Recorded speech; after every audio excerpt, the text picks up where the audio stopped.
প্রধানমন্ত্রীর আহ্বানে সাড়া দিলেন অসম বিধানসভার অধ্যক্ষ। অধিবেশনের দ্বিতীয় দিনের কাজকর্ম শুরু হয় সকাল 9:30টায়।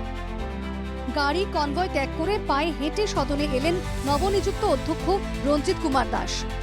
জ্বালানির সাশ্রয়ের জন্যই এই পদযাত্রা, সাংবাদিকদের জানালেন অধ্যক্ষ রঞ্জিত কুমার দাস। মই খোজকাঢ়ি আহিছোঁ কাৰণ প্ৰধানমন্ত্ৰী নৰেন্দ্ৰ মোদী ডাঙৰীয়াই যিটো আহ্বান জনাইছিলে যে দেশৰ যিটো ইন্ধনৰ যিটো পৰিৱেশ বা যিটো নাটনিৰ কাৰণে হয়তো সংকটকালীন পৰিৱেশো হ'ব পাৰে বুলি কৈছিলে, আৰু সেইকাৰণে তেখেতে আহ্বান জনাইছিলে যে যাতে আমি ইন্ধন যাতে ৰাহি কৰিব পাৰোঁ।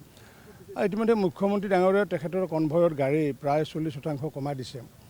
আৰু মোৰ যিহেতু একেবাৰে কাষত, আৰু মই যেতিয়া আহোঁ তেতিয়া প্ৰায় 6খন গাড়ী আহিবলগীয়া হয়, আৰু সেইকাৰণে মই খোজকাঢ়ি অহাৰ সিদ্ধান্ত গ্ৰহণ কৰিছোঁ। পূৰ্বতো মই অধ্যক্ষৰ দায়িত্বত থাকোঁতে মোৰ বাসভৱনৰ পৰা মই এছেম্বলিলৈ খোজকাঢ়ি আহিছিলোঁ। এইবাৰ মই সেইটো সিদ্ধান্ত লৈছোঁ যে মই এছেম্বলিলৈ যেতিয়া আহিম বাসভৱনৰ পৰা তেতিয়া খোজকাঢ়ি আহিম। তবে শুধু ইন্ধন বা জ্বালানি নয়, রাজ্যপালের ভাষণের পর টি পার্টিতেও খরচ কম করতে জোর দিলেন অধ্যক্ষ। বিধানসভায় ফের ফিরে এলো লাল চা কুকিজের পরম্পরা।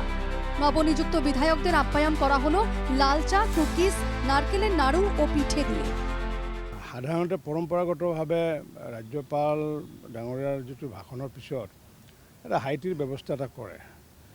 মই দেখিছোঁ যে সেই হাইটিৰ নামত ঢোকলাকে আদি কৰি মিঠাইকে আদি কৰি প্ৰায় 12বিধমান আইটেম পৰিৱেশন কৰা হয়। আমি মিতব্যয়ী হ'ব লাগিব। অনাহকতে আমি এইবোৰ খৰচ কৰা ঠিক নহয়। যাৰ কাৰণে এইবাৰ হাইটিৰ নামত থাকিব এখন কুকিজ থাকিব, এখন নাৰিকলৰ পিঠা থাকিব, আৰু এটা নাৰিকলৰ লাড়ু থাকিব, আৰু এখন নিমকি এখন থাকিব। এই 4বিধ বস্তুৰে আমি হাইটি আজিৰ পৰা পালন কৰিম।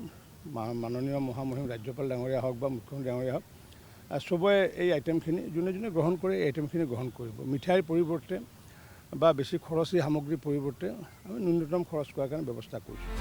অসম বিধানসভায় দ্বিতীয়বার অধ্যক্ষের আসনে বসেছেন রঞ্জিত কুমার দাস।